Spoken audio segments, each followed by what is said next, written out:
I love you, Lord, for your mercy never failed me.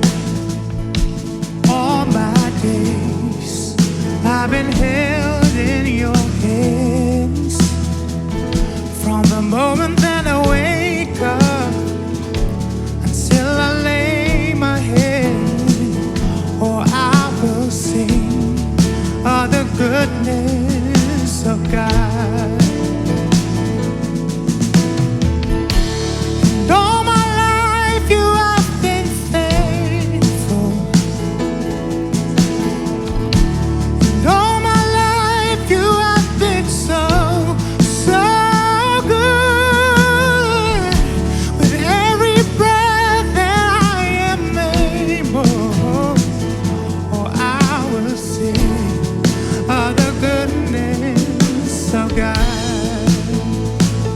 I love your voice.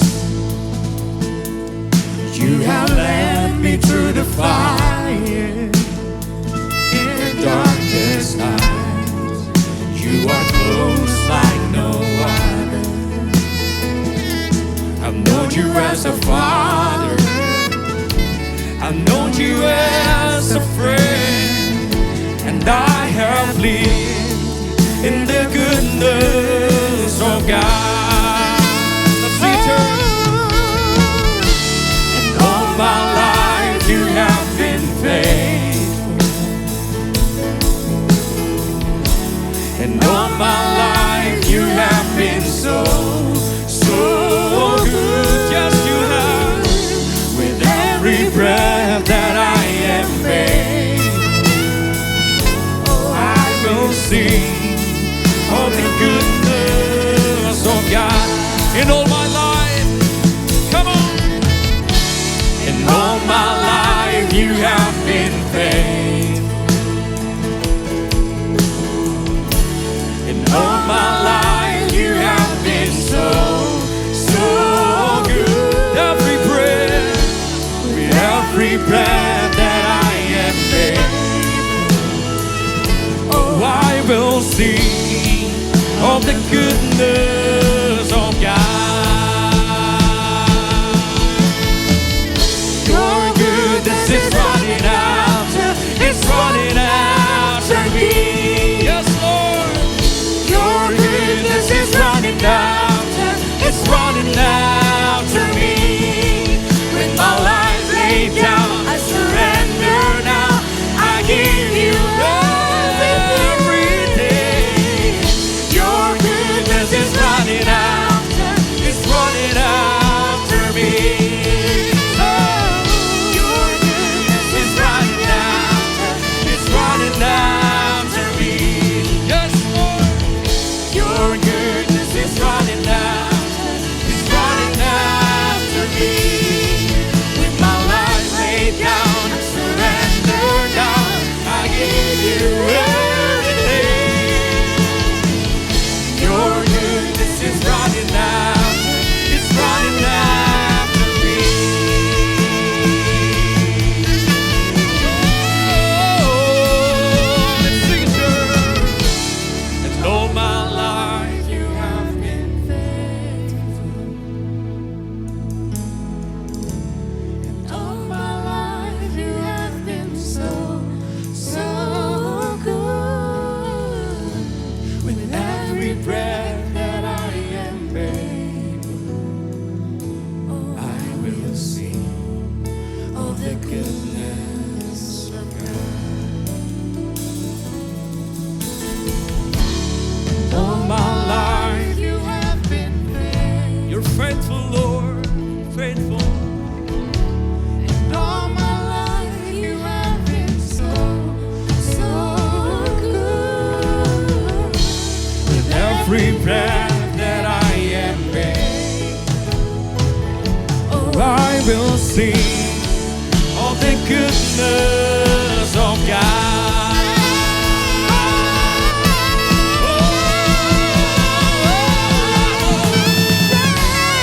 All my life you have been faithful. Yes, you have, Lord. All my life you have been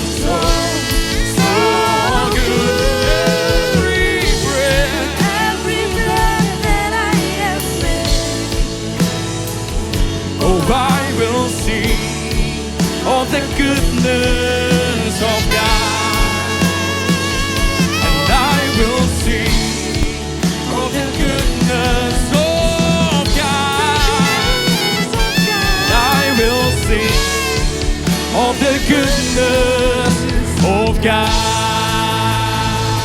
Hey! Thank you, Jesus. Kami siap memuji dan menyembah Kau lebih lagi, Tuhan.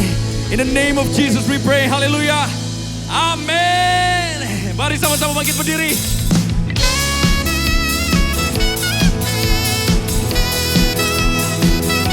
Today is all about you, Jesus.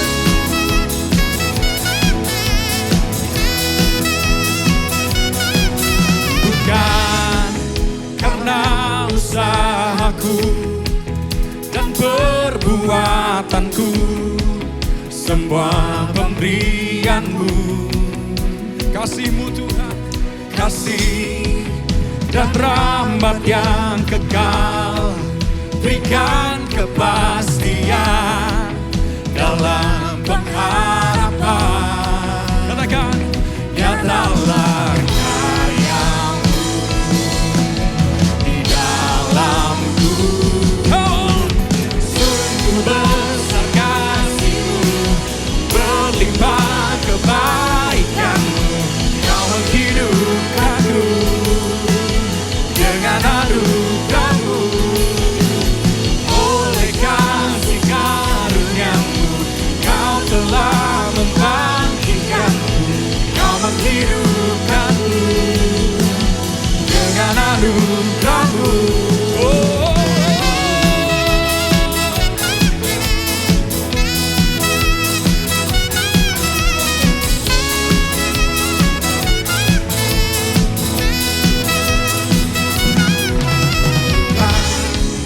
Karena usahaku dan perbuatanku, semua pemberian-Mu, kasih dan rahmat yang kekal, berikan kepastian. Terima kasih Tuhan. Dalam pengharapan, nyatalah karya-Mu di dalamku. Nyatalah di dalamku. sungguh besar kasih-Mu, berlimpah kebaikan-Mu. Kau menghidupkanku dengan anugerah-Mu. Oleh kasih karunia-Mu, Kau telah membangkitkanku. Kau menghidupkanku dengan anugerah-Mu. Give a shout for Jesus.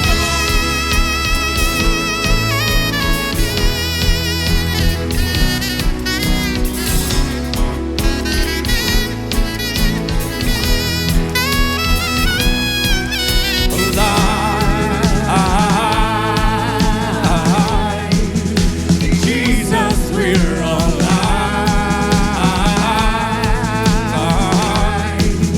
In Jesus, we're alive. Say it louder if you like. Jesus, we're alive. In Jesus, we're alive.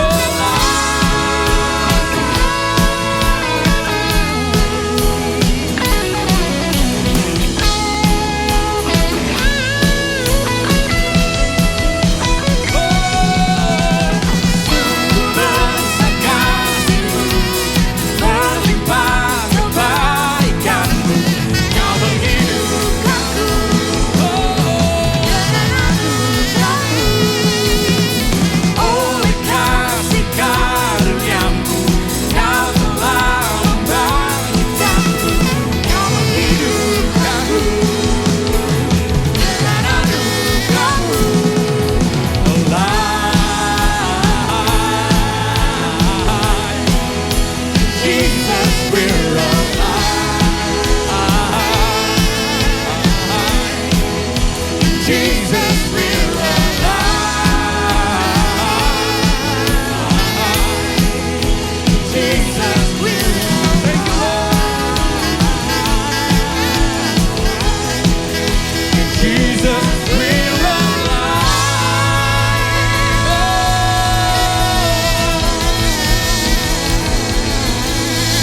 hidup di dalam-Mu Tuhan. Thank you Lord Jesus. Thank you Lord.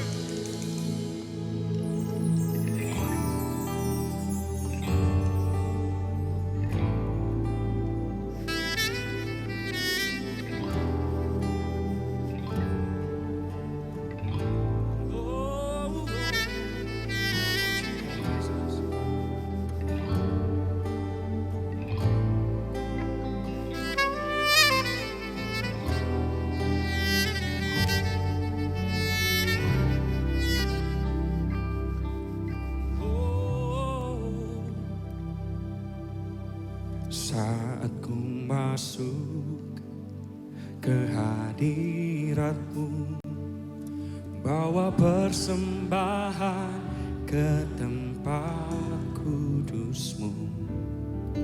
Pujian ku naikkan, sembah ku berikan bagi-Mu Allah yang mulia.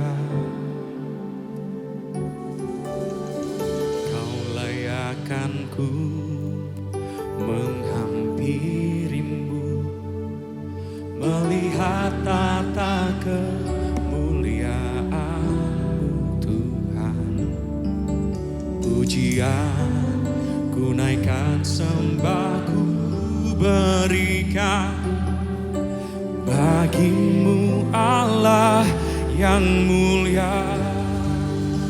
Oleh kuasa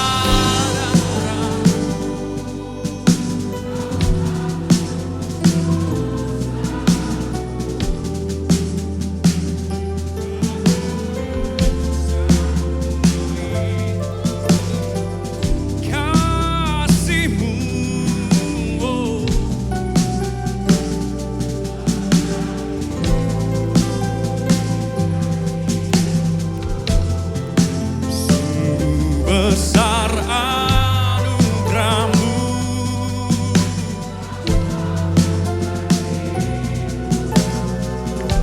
just Lord Jesus, ku menjadi ciptaan yang baru oleh kuasa darah-Mu.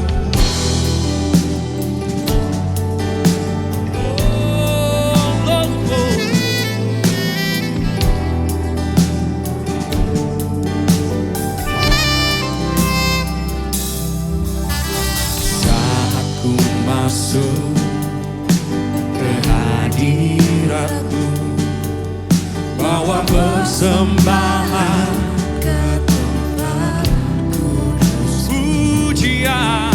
Pujian ku naikkan, sembah ku berikan Hanya bagi-Mu Tuhan. bagi-Mu Allah yang mulia. Kau layakkan ku, Layakkan menghampiri-Mu, melihat tata kemuliaan-Mu Tuhan.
your hands and lift your voice. Come on, sing it.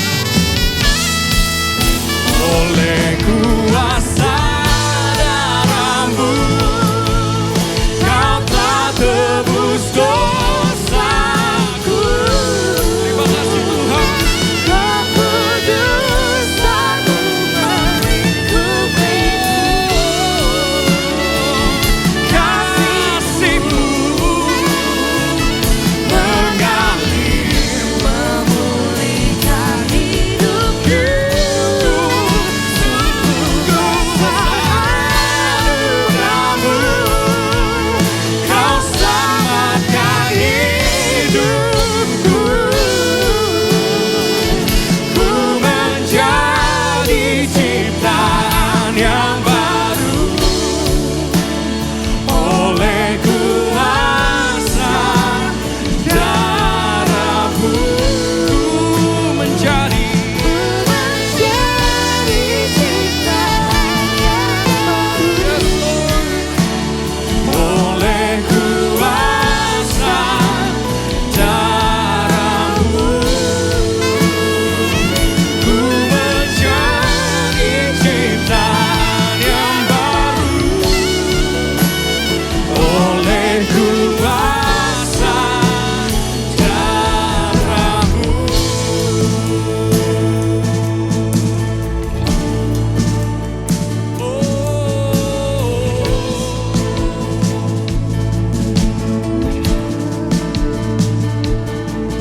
Jesus,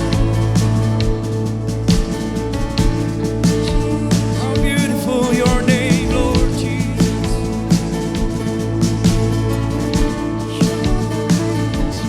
How great is our God. Sing with me, how great is our God. And all will see how great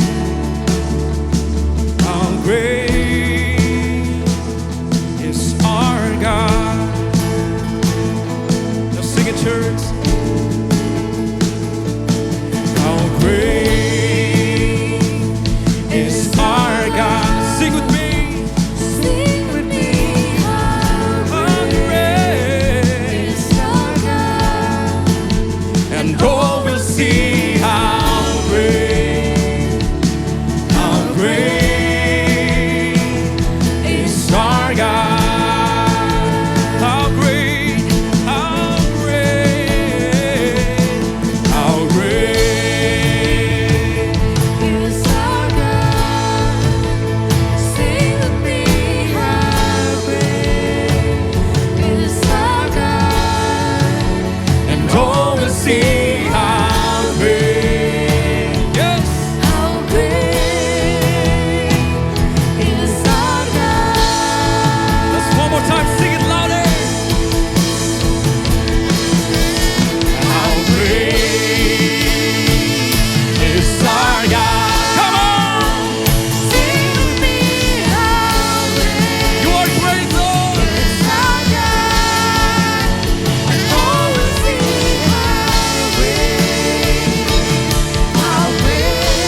You're the name above all names, and you are worthy of all praise. And my heart will sing how great is our God. Seruan iman kami Tuhan. You're the name above all name, Jesus. Name above all names, and you are worthy of our praise. And my heart will sing how great is our God.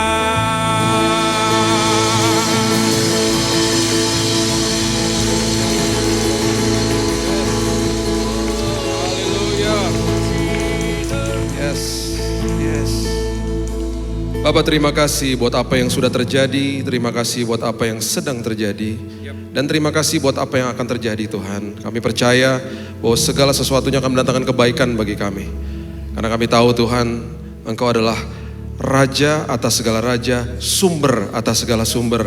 Dan kalau kami berjalan bersama dengan Tuhan, kami akan mengalami Tuhan dan hidup kami penuh dengan kesaksian. Terima kasih Tuhan. Roh Kudus berbicara kepada kami, teduhkan hati kami. Dan lebih daripada itu Tuhan, bukan sekedar kami hanya mau mengerti firman, hidup kami mau dikuasai oleh firman Tuhan. Kami sambut Tuhan firman kebenaran di dalam nama Tuhan Yesus. Kami berdoa dan mengucap syukur. Kita sama-sama katakan amin, amin, amin, amin. Haleluya. Silakan duduk. Shalom. Oke. Buka sama-sama saya dari Roma pasal yang ke-8 ayatnya yang ke-17. Roma pasal yang ke-8 ayat yang ke-17. Ini merupakan sebuah firman yang menceritakan kepada kita dan menggarisbawahi hal-hal yang sangat penting, karena ini adalah transisi di mana tadinya disebut murid, waktu akhirnya Yesus mulai mengajarkan dengan metafor perumpamaan bahwa kita ini adalah anak, dipertajam sama Paulus di ayat ini. Dengan tema dari gereja ini yaitu God and My Life, kita perlu mengerti bahwa jangan pernah dipisahkan Tuhan kemudian ini hidup saya. Hidup saya di dalam Tuhan adalah sesuatu yang manunggal, dan itu sebabnya ibadah gak pernah bisa stop dan tidak pernah bisa dipisahkan yang namanya hari ibadah di hari ini dengan hari besok, hari kerja. Karena setiap hari adalah harinya Tuhan. Itu sebabnya apa yang kita lakukan setiap hari, kita harus paham bahwa kita yang gerejanya, ini gedungnya. Keluar dari tempat ini, ibadah tetap berlangsung. Dengan format yang berbeda-beda pastinya. Kita masuk ke dalam kendaraan kita nanti, kendaraan kita berubah jadi tempat ibadah. Karena kita gerejanya. Kalau orang hanya mengerti bahwa saya hanya beribadah dalam 1,5 jam atau 1 jam di sebuah gedung gereja, akhirnya dia memisahkan hidupnya, ini my life dan itu Tuhan. Saya gak bisa mencampur adukan Tuhan dengan hari-hari saya yang lain. Itu sebabnya banyak orang yang berkelakuan sangat baik ketika hari Minggu, masuk Senin sampai Sabtu hidupnya seperti itu lagi. Jadi saya gak heran ketika ada seorang ibu yang mengantarkan saya ke mobilnya di hari ibadah, dan kemudian saya baru jalan sama supirnya. Ibunya ini adalah diakones gereja yang sudah bertahun-tahun saya kenal. Dan waktu saya jalan sama supirnya, tiba-tiba supirnya setengah nangis minta kerjaan sama saya. Pak, ada kerjaan gak buat saya? Saya juga bingung kenapa tiba-tiba minta kerjaan. Tiba-tiba dia bilang begini, setiap hari saya dianjing-anjingin Pak. Dianjing-anjingin? Iya Pak, belok kiri salah anjing, belok kanan salah anjing. Sampai saya mimpi anjing Pak. Dia bilang. Sama siapa Mas dianjing-anjingin? Sama ibu yang tadi. Yang benar, saya kenal ibu itu udah lama. Saat itu kejadian, saya udah kenal ibu itu udah 6 tahun. Diakones gereja. Terus dia bilang gini, Bapak kalau gak percaya tanya sama mbak-mbak semua di rumah. Semuanya dianjing-anjingin. Sampai anjing di rumah juga takut sama ibu. Mas, saya kenal ibu itu udah lama Mas. Itu ibu baik banget. Tahu dia bilang apa? Kalau hari Minggu baik Pak. Kalau udah Senin sampai Sabtu gak karu-karuan Pak. Saya ketakutan besok kan hari Senin Pak. Saya mana bisa doa tiap hari-hari Minggu kan gak bisa Pak.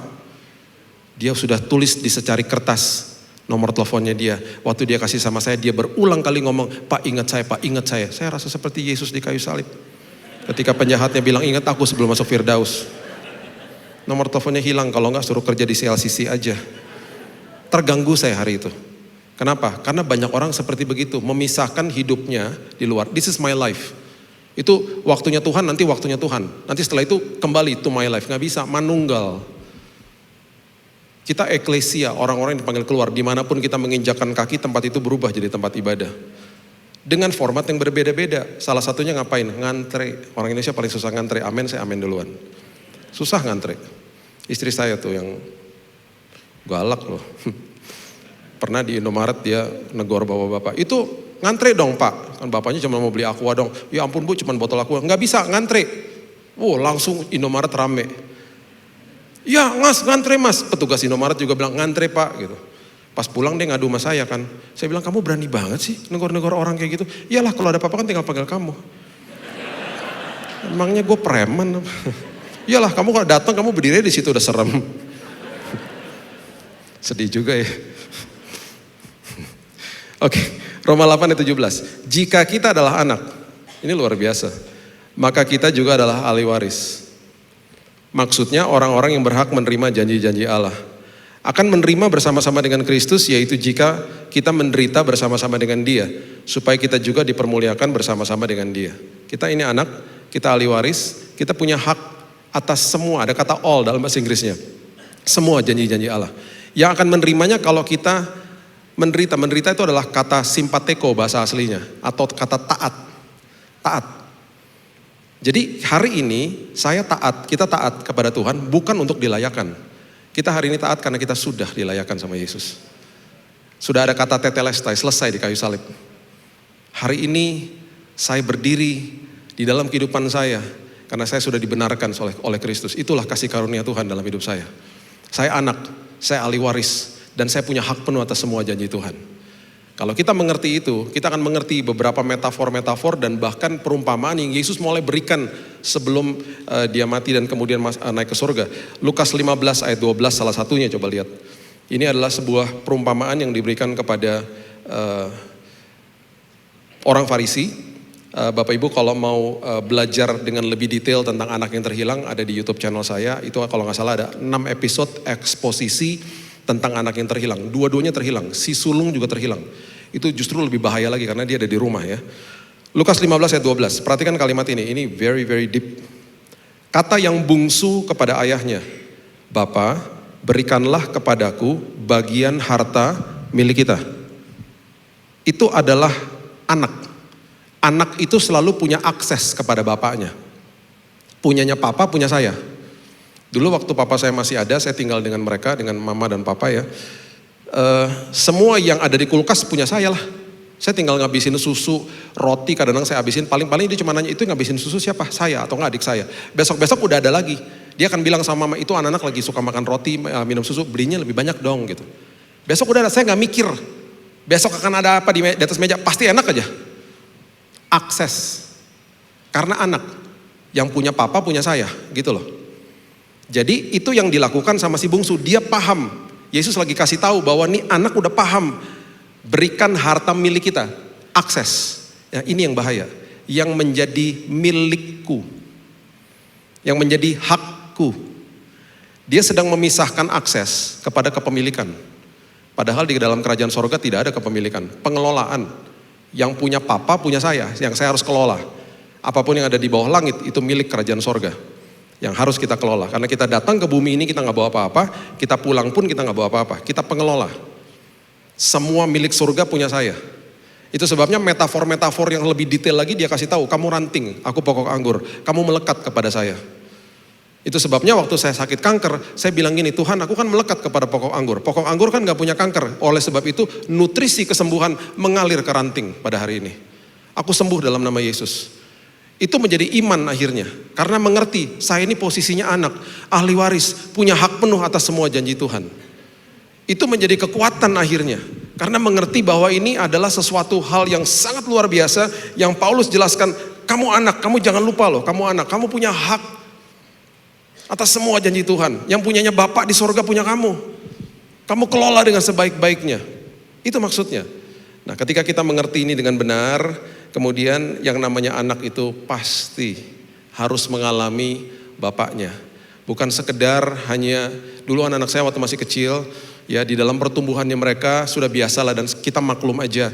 Ketika saya pulang dari luar kota, mereka akan peluk saya dua-duanya. Dad, I miss you. Ujungnya gak enak, oleh-olehnya mana? Yang dikejar oleh-olehnya bukan sayanya.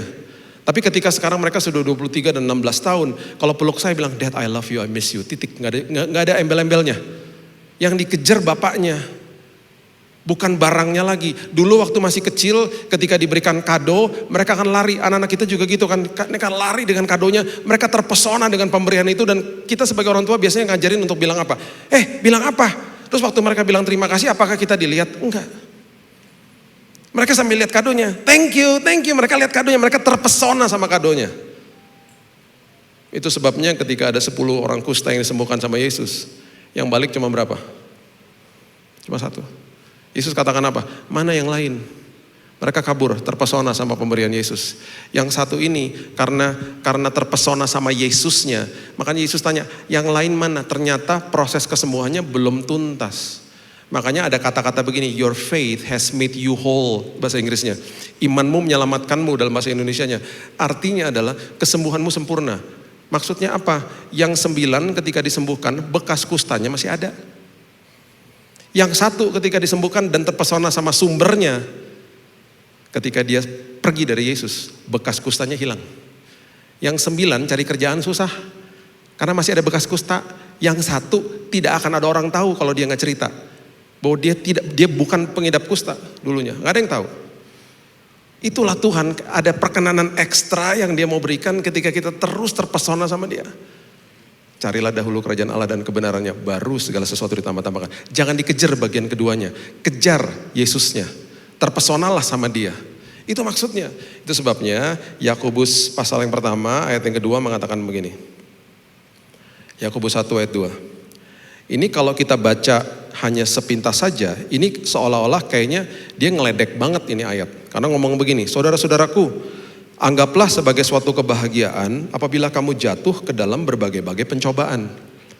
Dengan kata lain, kalau kita bahasa Indonesia kan dengan lebih ringkes bahasa kita sehari-hari, kamu berbahagia aja kalau kamu lagi diproses atau kamu lagi pergumulan hidup. Kan gak enak bacanya. Ternyata kata pencobaan itu artinya trials atau ujian. Bahasa aslinya adalah peirasmos. Peirasmos itu artinya mengalami Tuhan. Jadi rupanya Yakobus lagi kasih tahu begini, kalau kamu lagi mengalami pergumulan hidup, kamu lagi diproses sama Tuhan, kamu tersenyum aja. Count it all joy bahasa Inggrisnya. Karena itu kesempatan kamu ngalamin Tuhan. Kesempatan kamu ngalamin Tuhan itu berarti kesempatan kamu diubahkan sama Tuhan. Itu sebabnya prioritas kita ketika berhadapan sama sebuah pergumulan hidup, karena kita mandunggal sama Tuhan, prioritaskan yang pertama adalah karakter saya diubahkan Tuhan. Baru yang lain-lain nanti akan dititipkan sama Tuhan. Berubah dulu karakternya. Makanya namanya ujian, mengeluarkan kelemahan kita dan memakai kelemahan itu untuk membuat kita lebih baik. Itu ujian. Kalau cobaan, mengeluarkan kelemahan saya, memakai kelemahan itu untuk menghancurkan saya. Itu cobaan. Jadi kalau ada pergumulan hidup, lihat dari sisi ujian. Oh, ternyata saya orangnya cepat marah, saya orangnya cepat tersinggung, saya suka simpan dendam. Ketika saya tahu itu kelemahan saya, berikutnya diuji lagi, pastikan itu tidak terjadi lagi. Saya mau berubah ya Tuhan. Kita semua ngalamin sekolah kehidupan. Semua kita ngalamin sekolah, saya juga begitu. Saya sekolah kehidupan saya, dan waktu kalau kita sekolah kehidupan nanti divalidasi sama orang terdekat kalau lulus. Saya sekolah kehidupan saya salah satunya adalah saya bergumul sama 16 juta motor yang ada di Jakarta. Kenapa kalau di Jakarta, mungkin di Bandung gak gitu. Kalau di Jakarta belok dulu baru lihat. Baru lihat. Udah mau ketabrak baru lihat. Kita klakson kan. Klakson dia buka helm dia begini. Apa loh? Ayo. Hamba Tuhan manusia juga. Ada darah Manado lagi. Ada panas-panasnya juga. Istri saya punya password yang paling hebat. Kalau saya udah kesel gitu dia pegang kaki saya, dia bilang gini, sayang, jangan-jangan dia jemaat. Saya kalau dengar kata jemaat ya, tiba-tiba luluh loh hati saya. Kayak timbul belas kasihan. Iya ya, jangan-jangan jemaat ya. Mungkin habis dimarahin sama istrinya kali ya. Ya udah biarin aja. Setiap kali ada motor nyebelin, selalu dia bilang, itu jemaat. Sampai-sampai saya tanya, ini jemaat gereja mana, kurang ajar banget sih. Tiba-tiba berapa tahun yang lalu istri saya bilang gini, kok kamu udah biasa aja sekarang? Lulus.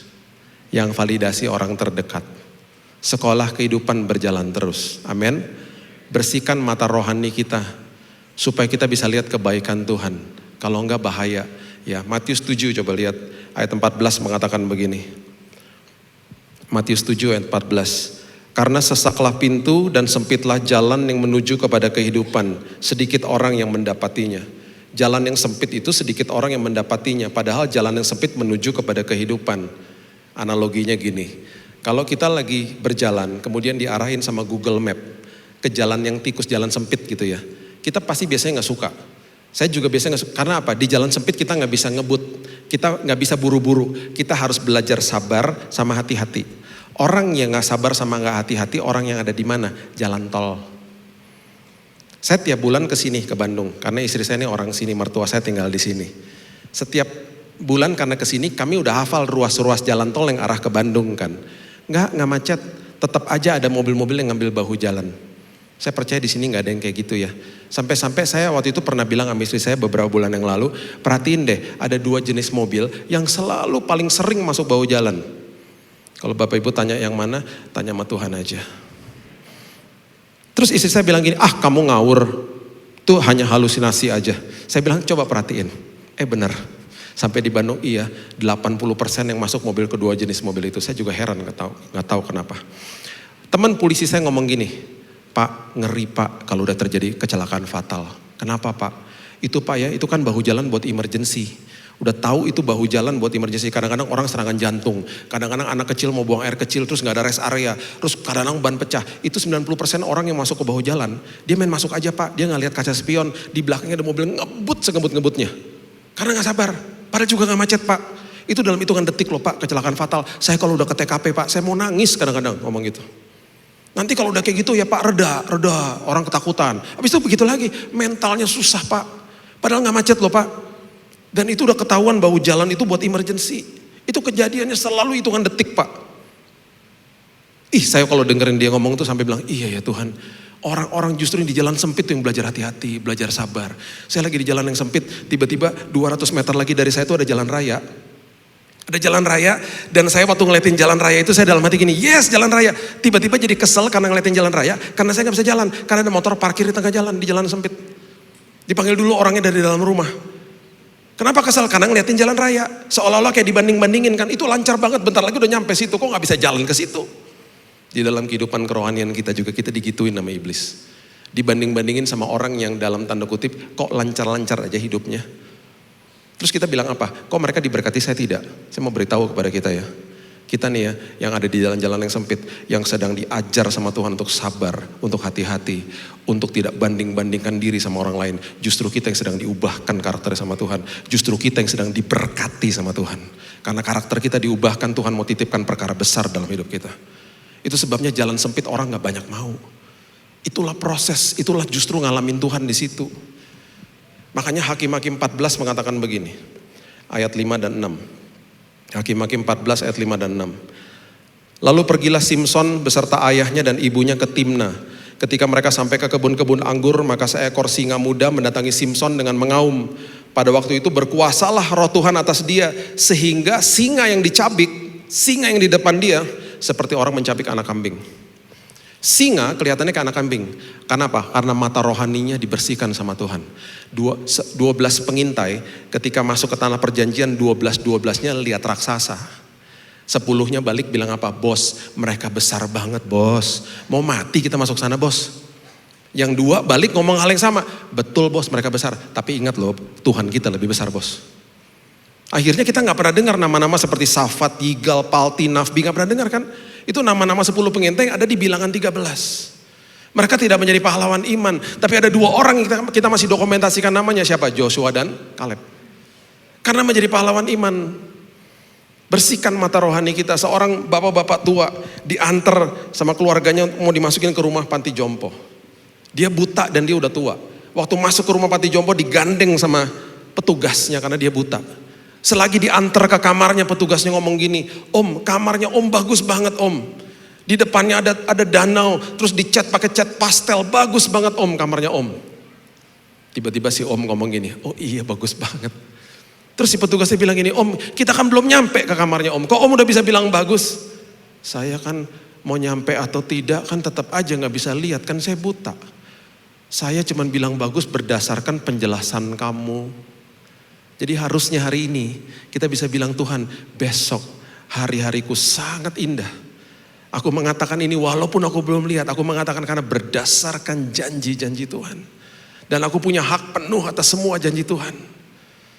Itu sebabnya seorang ibu dia komplain sama suaminya, dia bilang, "Itu jemuran tetangga. Dia gak ngerti cara cuci baju, baju masih kotor udah dijemur." Hari kedua dia ngomong hal yang sama, "Itu baju masih kotor, kenapa udah dijemur?" Gak ngerti cara cuci baju katanya gitu. Tiba-tiba di hari yang ketiga dia bilang, "Nah gini dong, baju udah bersih baru dijemur." Tiba-tiba suaminya bilang gini, "Mohon maaf sayang, aku baru hari ini sempat bersihkan jendela rumah kita." Jadi rupanya beberapa hari itu yang kotor bukan jemuran tetangga, jendela rumahnya sendiri. Bersihkan jendela mata rohani kita, supaya kita lihat kebaikan Tuhan. Dan kita gak lihat kejelekan-kejelekan orang di depan kita dan gampang menghakimi. Bersihkan jendela rumah kita, mata rohani kita. Kita akan lihat kebaikan Tuhan. Saya akan tutup dengan ini ya. Saya ini menikah sama orang yang logika tinggi. Saya berat juga nih ngomongin, karena istri saya ada di sini. Ngomongin dia tapi dia ada di sini. Logika tinggi, dia akan akui lah. Waktu sebelum saya sakit kena kanker, tahun 2019. Polis asuransi saya ditutup sama dia. Ini orang yang sangat gercep, orang yang punya intelijen tinggi lah. Ditutup karena dia bilang gak relevan, dia mau buka yang baru. Tidak berpikir bahwa saya akan sakit. Begitu percaya diri, saya pun percaya diri aja. Kenapa? Karena saya gak pernah sakit. Saya hidup sehat, saya gak pernah sakit, gak pernah masuk rumah sakit. Flu aja 8 tahun gak pernah flu, bayangin coba. Jadi dia percaya diri juga. Disitulah Tuhan proses kita. Dia tutup asuransi, tiba-tiba saya terdiagnosa kanker. Dan sudah tingkat akut, divonis 3 bulan mati. Setiap kali ada asuransi kan ada masa tunggu. Masa tunggunya itu 90 hari. Saya sakit di hari ke-76. Jadi berarti punya asuransi tapi tidak cover. Karena belum sampai masa tunggu. Sampai-sampai ketika dia berdoa, dia pertama merasa bersalah pastinya. Sampai-sampai waktu dia berdoa dia bilang ini, "Tuhan, kenapa kalau sampai suami saya sakit, kenapa gak 14 hari lagi? Kan ke cover tuh asuransi." Sampai kayak gitu saking keselnya dia. Singkat cerita ya, saya didiagnosa di Singapura karena di waktu itu udah akhir tahun, dokter di Jakarta mau liburan, saya dilarikan ke sana karena kondisinya udah ngedrop. Sampai di sana di sebuah rumah sakit, saya sebelum pulang, karena saya harus pulang harus anterin anak saya, dokternya udah bilang gini, "Pak, dalam hitungan 5 hari Bapak sudah harus di kemo. Dalam hitungan hari keempat Bapak sudah harus masuk rumah sakit." Saya sempat nanya, biaya awalnya berapa? Saya gak berani nanya biaya keseluruhannya. Saya cuma berani nanya biaya awal berapa kalau di sini. Gak ada asuransi yang bisa cover. Dia sebut angkanya, saya sampai, angkanya segitu. Waktu pulang, saya bilang gini sama Bapak di sorga. Papa saya, papa kita semua, papa saya sama bapak saudara sama loh. Ya, saya bilang gini, saya kalau panggil dia Dedi, Dedi denger ya tadi berapa tuh? Dokternya bilang, "Kalau aku boleh, uang itu ada, saya berangkat ke sana, ke Singapura. Kalau enggak saya di Jakarta aja. Yang tahu cuman keluarga saya, yang tahu cuman sahabat saya. Kejar sumber, jangan pipa. Jangan kejar orang, pipa tuh orang. Pekerjaan usaha tuh pipa. Kalau itu sampai ketutup Tuhan bisa bukain pipa-pipa yang lain. Kejar sumbernya." Jadi saya gak pernah posting-posting. Tiba-tiba dalam hitungan 3 hari, uang itu ada di rekening saya.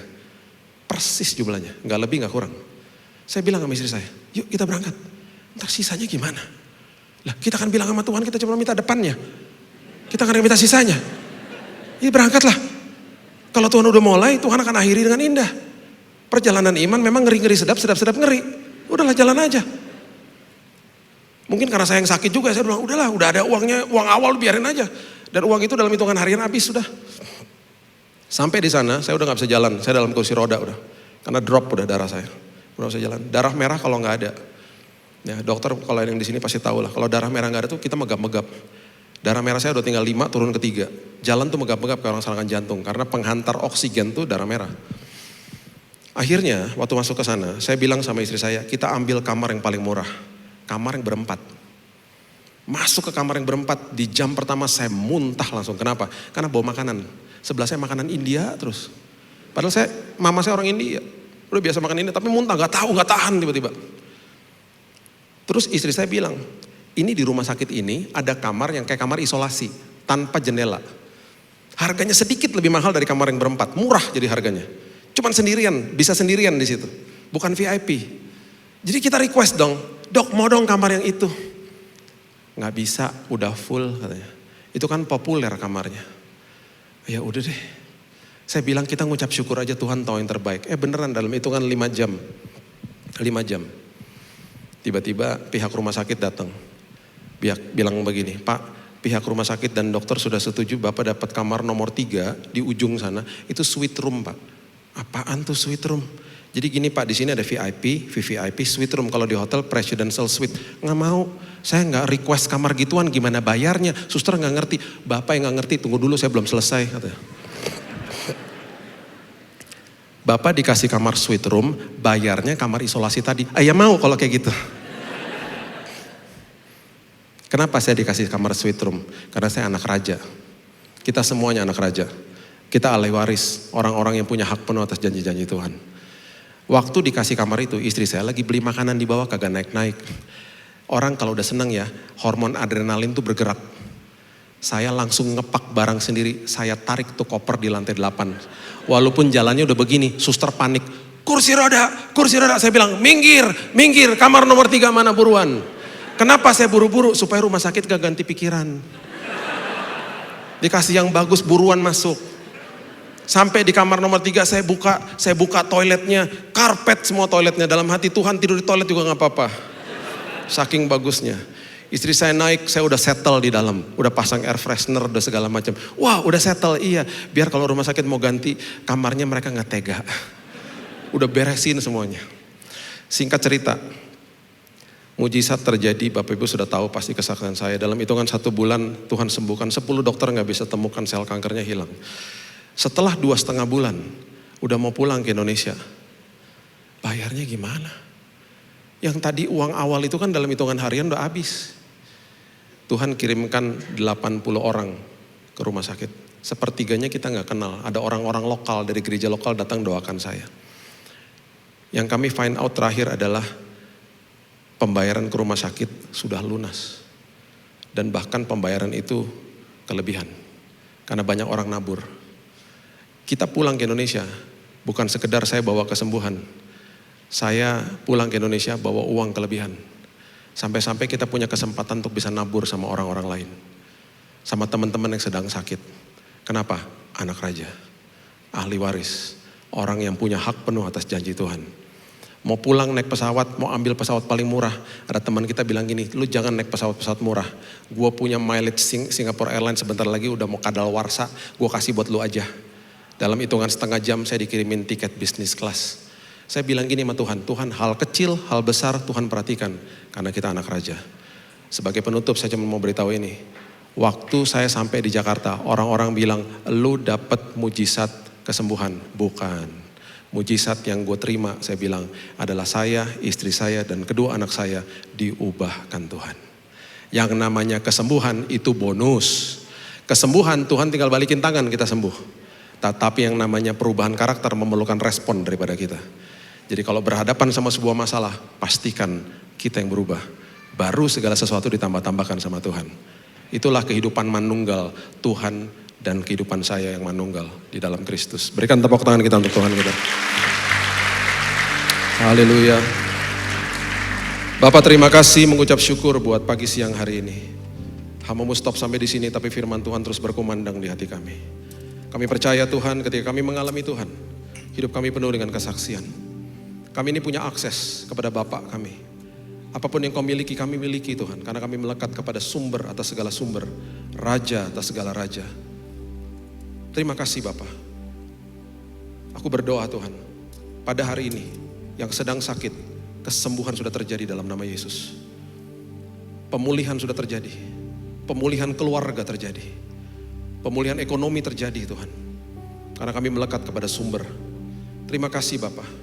Kami percaya dan kami mengucap syukur dan kami mengaminkan bahwa hidup kami ini adalah anak ahli waris dan orang-orang yang punya hak penuh atas semua janji Tuhan. Terima kasih Bapak, kami berjalan di dalam kemenangan dan kami berdoa pada saat ini pun di dalam posisi yang sudah menang. Terima kasih Tuhan. Hanya di dalam nama Tuhan Yesus kami sudah berdoa dan mengucap syukur. Kita sama-sama katakan amin. God bless you.